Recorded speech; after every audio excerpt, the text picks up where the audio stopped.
Hello friends, എല്ലാവർക്കും നമസ്കാരം. എല്ലാവരും സുഖമായിട്ട് സേഫായിട്ടൊക്കെ ഇരിക്കുന്നുണ്ടെന്ന് വിശ്വസിക്കുന്നു. ഞാനിവിടെ സുഖമായിട്ടൊക്കെ ഇരിക്കണം. ഇന്ന് നിങ്ങളുമായിട്ട് ഷെയർ ചെയ്യുന്നത് ഇപ്പോൾ ഈ കർക്കിടക മാസത്തിൽ നമുക്ക് കഴിക്കാൻ പറ്റിയ മുതിര കൊണ്ടുള്ള ഒരു പുഴുക്കിൻ്റെ റെസിപ്പിയാണ്. വളരെ ഈസി ആയിട്ടുള്ള റെസിപ്പിയാണ്, നല്ല ഹെൽത്തിയുമാണ്. ഇപ്പോൾ ഈ കർക്കിടക മാസത്തിൽ മുതിര കഴിക്കുന്നത് നമ്മുടെ ശരീരത്തിന് വളരെ നല്ലതാണ്. അപ്പം നമ്മൾ ഇതിനു മുമ്പ് ഒരു മുതിര വെച്ചിട്ടുള്ളൊരു കറിയൊക്കെ ഇട്ടിട്ടുണ്ടായിരുന്നു. അപ്പോൾ കാണാത്തവരെങ്കിൽ അതുകൊണ്ടൊന്ന് കണ്ടു നോക്കുക. അതിൻ്റെ ലിങ്ക് ഞാൻ ഡിസ്ക്രിപ്ഷനിൽ കൊടുക്കുന്നതാണ്. അപ്പോൾ ഈ മുതിരപ്പുഴുക്ക് എങ്ങനെയാണ് ഉണ്ടാക്കുന്നത് നമുക്ക് നോക്കാം. പുഴുക്കുണ്ടാക്കാനായിട്ട് ഞാനിവിടെ എടുത്തിരിക്കുന്നത് 1 കപ്പ് മുതിരയാണ്. അത് നമുക്കൊരു ബൗളിലേക്ക് ഇട്ട് കൊടുക്കാം. മുതിരയിൽ ചിലപ്പോൾ ചെറിയ കല്ലെല്ലാം കാണും, അതെല്ലാം ഒന്ന് ക്ലീൻ ചെയ്തിട്ട് വേണം നമ്മൾ എടുക്കാനായിട്ട്. ഇനി മുതിര നമുക്ക് ഒരു 2-3 പ്രാവശ്യം നന്നായിട്ട് കഴുകി എടുക്കണം. മുതിര നമുക്ക് എല്ലാ സൂപ്പർ മാർക്കറ്റിലും അതുപോലെ എല്ലാ കടകളിലും ഇതുപോലുള്ള പാക്കറ്റിൽ വാങ്ങാൻ കിട്ടും. നമുക്ക് ഈ കർക്കിടക മാസത്തിൽ മുതിര കൊണ്ട് ഇതുപോലെ പുഴുക്ക്, അതുപോലെ തോരൻ, പായസം ഒക്കെ ഉണ്ടാക്കി കഴിക്കുന്നത് ശരീരത്തിന് വളരെ നല്ലതാണ്. മുതിര 2-3 പ്രാവശ്യം നന്നായിട്ട് കഴുകി എടുത്തിട്ടുണ്ട്. ഇനി ഇതിലേക്ക് മുങ്ങാൻ പാകത്തിന് വെള്ളം ഒഴിച്ച് 1 മണിക്കൂർ നമുക്കൊന്ന് കുതിരാനായിട്ട് മാറ്റി വെക്കണം. മുതിര കുതിർത്തിട്ട് കുക്ക് ചെയ്യുമ്പോഴത്തേക്കും പെട്ടെന്ന് വെന്ത് കിട്ടും. കുതിർത്ത് വെച്ചിരിക്കുന്ന മുതിര വെള്ളമെല്ലാം കളഞ്ഞതിന് ശേഷം നമുക്കൊരു പ്രഷർ കുക്കറിലേക്ക് ഇട്ട് കൊടുക്കാം. ഇനി ഇതിലേക്ക് 2 കപ്പ് വെള്ളവും കൂടി ഒഴിച്ച് കൊടുക്കണം. ഇതിലേക്ക് 1 ടീസ്പൂൺ ഉപ്പുപൊടിയും കൂടി ഇട്ട് കൊടുക്കാം. അതിന് ശേഷം കുക്കർ മൂടി മുതിര ഒന്ന് വേവിച്ചെടുക്കണം.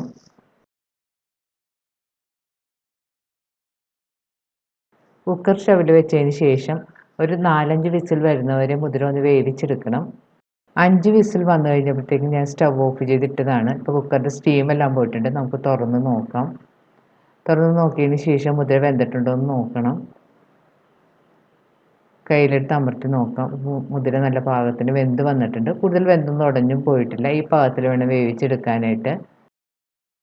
ഇപ്പോൾ മുതിരയിൽ കുറച്ച് വെള്ളമുണ്ട്. വീണ്ടും സ്റ്റവ് ഓൺ ചെയ്തതിന് ശേഷം നമുക്ക് ഈ വെള്ളം കുറച്ച് വറ്റിച്ചെടുക്കണം. കൂടുതൽ വറ്റി ഡ്രൈ ആയി പോകരുത്. മുതിരയിൽ കുറച്ച് വെള്ളത്തോടെ വേണം നമ്മൾ എടുക്കാനായിട്ട്. അല്ലെങ്കിൽ പുഴുക്കുണ്ടാക്കി വരുമ്പോഴത്തേക്കും പുഴുക്ക് കൂടുതൽ ഡ്രൈ ആയി പോകും. ഇപ്പോൾ മുതിരയിലുള്ള വെള്ളമെല്ലാം കുറച്ച് വറ്റി വന്നിട്ടുണ്ട്. ഇനി നമുക്ക് സ്റ്റവ് ഓഫ് ചെയ്തിടാം. പുഴുക്ക് താളിച്ചിടാനുള്ള ഇൻഗ്രീഡിയൻസ് ആണിത്. 20 ചെറിയ ഉള്ളി, 8 അല്ലി വെളുത്തുള്ളി, 2 ഉണക്കമുളക്. ഇവ 3 കൂടി നമുക്കൊന്ന് ചതച്ചെടുക്കാനുള്ളതാണ്. ഇതൊന്ന് കല്ലിൽ വെച്ച് നന്നായിട്ട് ചതച്ചെടുക്കണം. നിങ്ങളുടെ കയ്യിൽ കല്ലില്ലെങ്കിൽ മിക്സിയിലിട്ടൊന്ന് കറക്കിയെടുത്താൽ മതി. പുഴുക്കിന് ആവശ്യമുള്ള മസാലപ്പൊടികളാണിത്. 1 ടീസ്പൂൺ മല്ലിപ്പൊടി, 1 ടീസ്പൂൺ കുരുമുളക് പൊടി, 1 ടീസ്പൂൺ കാശ്മീരി ചില്ലിപ്പൊടി, 1/2 ടീസ്പൂൺ മഞ്ഞൾപ്പൊടി. ഉള്ളിയും വെളുത്തുള്ളിയും ഉണക്കമുളകും കൂടി കാണുന്ന പോലെ ചതച്ചെടുത്തിട്ടുണ്ട്. പുഴുക്കുണ്ടാക്കാനായിട്ട് ഞാനൊരു പാൻ ചൂടാക്കാൻ വെച്ചിട്ടുണ്ട്. പാൻ ചൂടാകുമ്പോൾ അതിലേക്ക് 2 ടേബിൾ സ്പൂൺ വെളിച്ചെണ്ണ ഒഴിച്ചു കൊടുക്കാം. വെളിച്ചെണ്ണ നല്ലതുപോലെ ചൂടാകുമ്പോൾ അതിലേക്ക് 1 ടീസ്പൂൺ കടുക് ഇട്ട് പൊട്ടിക്കണം. കടുക് നല്ലതുപോലെ പൊട്ടി വരുമ്പോൾ അതിലേക്ക് 1 തണ്ട് കറിവേപ്പില ഇട്ട് മൂപ്പിക്കണം. വേപ്പില മൂത്ത് വരുമ്പോൾ ഇതിലേക്ക് ചതച്ച് വെച്ചിരിക്കുന്ന ഉള്ളിയും വെളുത്തുള്ളിയും മുളകും കൂടി ചേർത്ത് കൊടുക്കാം. ഇവ ചേർത്ത് നന്നായിട്ട് വഴറ്റി കൊടുക്കണം.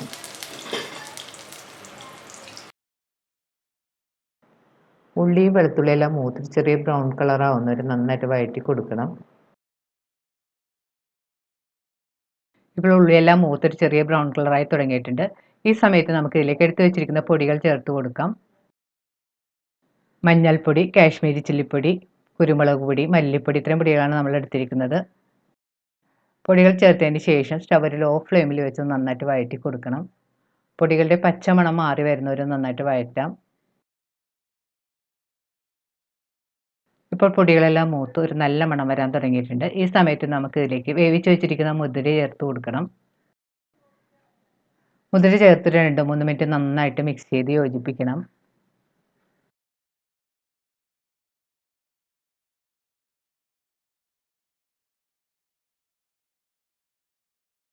മുതിര ചേർത്ത് 2-3 മിനിറ്റ് നന്നായിട്ട് വഴറ്റി കഴിഞ്ഞ് മുതിര സൈഡിലേക്ക് മാറ്റി വെച്ചതിന് ശേഷം അതിൻ്റെ നടുവിലേക്ക് 1/2 കപ്പ് തേങ്ങ ചിരവിയത് ഇട്ട് കൊടുക്കാം.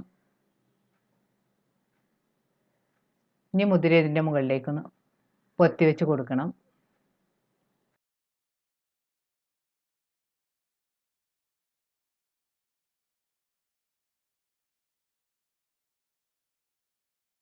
ഇനി സ്റ്റവ് ഒരു മീഡിയം ഫ്ലെയിമിൽ വെച്ചതിന് ശേഷം പാനൊന്ന് മൂടി 2-3 മിനിറ്റ് കുക്ക് ചെയ്യണം. ഇടയ്ക്ക് പാനിൻ്റെ മൂടി ഒന്ന് മാറ്റിയതിന് ശേഷം നന്നായിട്ട് മിക്സ് ചെയ്ത് യോജിപ്പിക്കണം.